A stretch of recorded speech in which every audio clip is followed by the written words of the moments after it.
Good morning. I'm here this morning to teach you how to make kefir and to tell you a little bit about it. It's a bit on my thumb. Kefir, I've got my iPad here with all the information on because I cannot remember it all. It's fantastically good for you anyway. Kefir milk is fantastic for your gut. I'm going to read these out because I'm just going to get mixed up. It supports a healthy immune system. I'll just read some of these because some of them are nonsense. It increases healthy microflora in the gut. It literally means, kefir, the word literally means feel good in Turkish. Now I can vouch for that. Me and Ken, you both said the same when you drink it. It gives you just a tiny little lift, like when you have a drink of alcohol, but not the same. I suppose it is fermented. It helps curb cravings for junk food. This is all to do with the complicated system in your gut whereby you have all this bacteria. If you feed the good bacteria and you introduce lots of other good bacterias, the bad bacterias die off or become less and less and less. The bad bacterias might be associated with high fat, high sugar, junk foody type of things. If you feed those bacteria in your gut with more and more and more junk food, they grow and grow and grow, become more and more dominant, and then you want to eat it, and they actually can have power over you to make you want to eat more and more junk food. So you want to get rid of them, replace the bad bacteria in your gut with good bacteria, and then you're encouraged to eat good foods. Strangely, but it's true. A healthy digestive system, regular bowel movements if you've got problems with that, minerals, it's a complete protein, it's abundant in tryptophan, which is relaxing to the nervous system. Rich in enzymes that help us digest our foods. It's very filling and great for weight loss. Healthy digestive tract, microorganisms. It tells you all the same thing here. One thing that I did find interesting was it said if you're lactose intolerant, often people who are lactose intolerant can't drink kefir because the lactose has been fermented out of the milk. So that would be something to look into if you are lactose intolerant and want to try this. It's rich in vitamin B12, vitamin K, biotin. There are 400 species of bacteria living in our digestive tract, and drinking kefir helps to keep them healthy and keep them going. Anti-aging, anti-inflammatory, fabulous, on and on and on it goes. I'm not going to read you anymore. Loads and loads. It's fantastic for you, fantastic for your gut health. And actually I can vouch for it firsthand. I think it is good. Anyway, enough of that. I'm going to go on and show you what this kefir looks like, what it is, and how you make it. Alright, this is your kefir grains here, as you can see. They just kind of look like a little plate of cottage cheese, really. They're little bundles of bacteria and yeast, which sounds fairly revolting, doesn't it? But they're good bacteria and good yeasts that help us to have a healthy gut.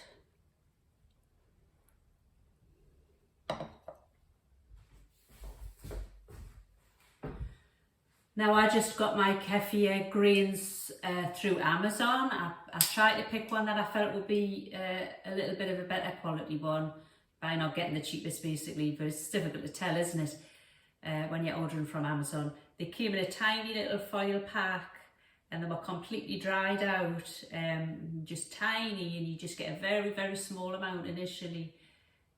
But it came with a little instruction thing, so it was fine, very easy to start off, and it wasn't expensive. I can't remember what I paid, maybe £6 or £7 or something like that. Okay, so I'm going to show you now how you put it together and what you do. Alright, couldn't be easier. That's your kefir grains that I've just showed you. Take a jar, pop them in. Just a nice clean jar, doesn't need to be sterile. Mine just go through the dishwasher. I think if they're through the dishwasher, you know, that steam at the end pretty much sterilises things anyway. Milk. Now, it is nicer if you use full cream milk, definitely. I have used semi-skimmed when I've run out of full cream, but it isn't as nice. It's just the creaminess factor. So I use full cream. If you wanted organic, get organic milk. That would be nice as well, wouldn't it? Pour your milk in. There you go. Bob's your uncle. That's your kefir. Now, as for the amount of milk that you put in with your kefir grains, you will just learn that by instinct initially. The amount I put in there was probably like a tablespoon of kefir grains, maybe a heaped tablespoon. What have I got in there? 100 or so mil, maybe a bit more. I could put more in there actually, because they're starting to multiply at the minute, and I could probably increase my milk amounts. Basically, the more kefir grains you've got, the more milk you need. The less kefir, the less milk. When you first get your instructions with your first batch, it'll tell you how much, and you very quickly catch on about how much milk you're going to want per kefir. Just put a lid on. You can seal it. It doesn't need a... I usually don't put it on tight. I'm not sure whether it needs to breathe or not, perhaps, but there's usually a gap in the jar anyway. That now just sits at room temperature for 24 hours. So I just do this every morning. After I've sorted myself out, it takes a few minutes. You drain off your kefir milk, put that in the fridge for later, and start off your new batch and just leave that on the bench. And it's as easy as that. I'll come back to you in 24 hours and show you this when it has transformed into the kefir milk. Okay, here we are 24 hours later, and that is the kefir. Can you see in the jar it's looks all kind of solid and congealed, and you can see it's started to separate into whey in the kefir, but don't worry about that, that's fine.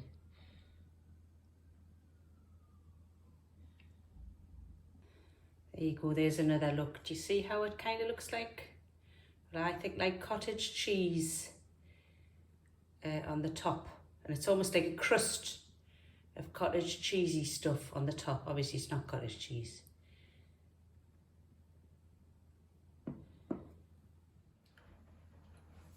Alright, and so here we are with the kefir milk made, but it's still got the kefir grains in there, which you need to obviously sieve out. So what I'm going to do is, you really need to break this up a bit, give it a stir just with a spoon to kind of break it up a bit, and it's separated into whey a little bit, so you kind of need to recombine that. I think some people say that's gone too long when it's starting to separate, but I've never had an issue with leaving it like that. So I'm going to stir it up, and then I'm going to pop it into here. You want a nylon sieve, apparently, and I don't exactly know the reason why for this. You're not supposed to use metal to come into contact with the kefir. I do just use metal spoons, and again, no issue there. So either way, I've got a nylon sieve. I'm going to tip this into here once it's stirred and let it drain through. All right, so there we are. Give it a stir.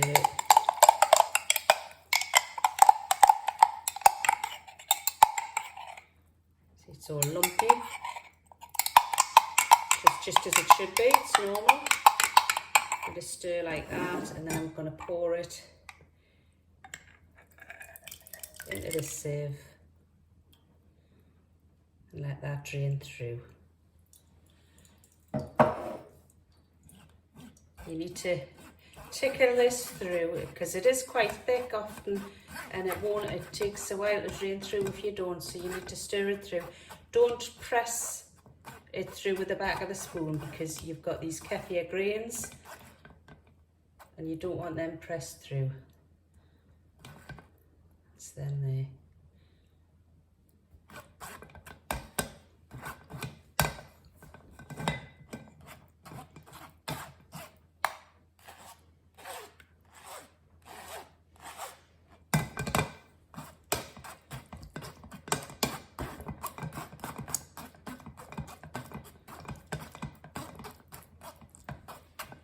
Now these kefir grains are going to grow over time as you do this. Every time you do it, you're gonna find there's a little bit more. So I've got a good spoonful there. If I keep doing this with this same kefir again and again for another couple of weeks, that will easily double in a couple of weeks, if not sooner, if not in a week. They just multiply. and it's pretty easy to get overwhelmed.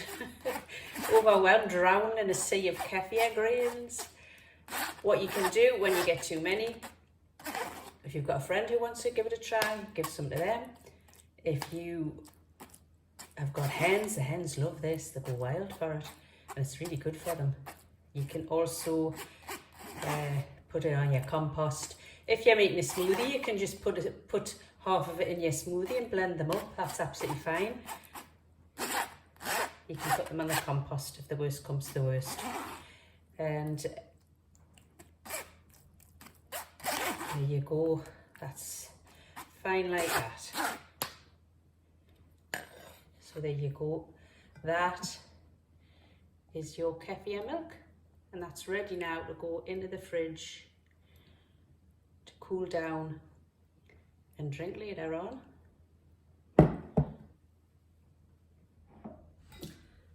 There you are, that's your kefir milk. We're going to pour that into there. This is yesterday's kefir. And it goes and into the fridge. I might have a smoothie at lunchtime today with that.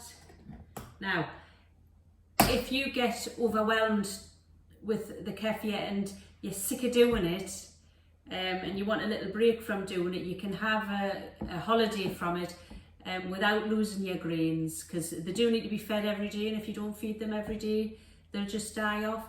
What you can do is pop some of your grains into a little container, just maybe tuck away a container or something like that. Pop some into a container and put some milk in it, and then put it in the freezer, and it will freeze, and then when you're ready to start making your kefir again, you can get that out. And it'll, you know, if you put fresh milk in, maybe once or twice over 2 days, and then drain it off and just discard the milk. Initially, for some reason, it tastes a bit funny when you first activate the kefir grains, when you first bring them to life.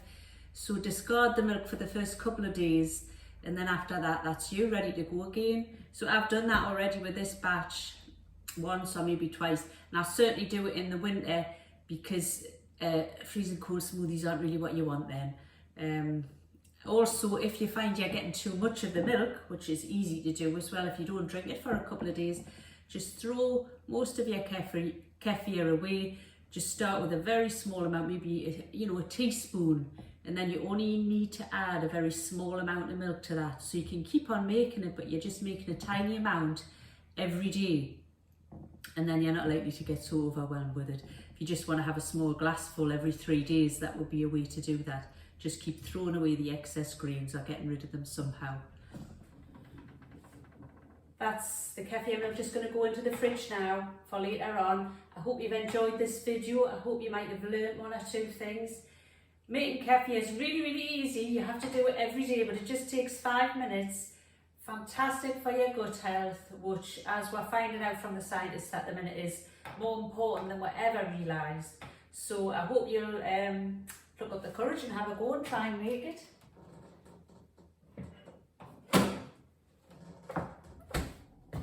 So I hope if you enjoyed this video, you'll consider subscribing, give us a thumbs up and leave a little comment. If you decide to give kefir making a go, let me know, and let me know how you get on with that and how you enjoy it. And also, I'd be really interested to know if anybody has tried it and it's made a massive difference to their health. See you in the next one. Bye.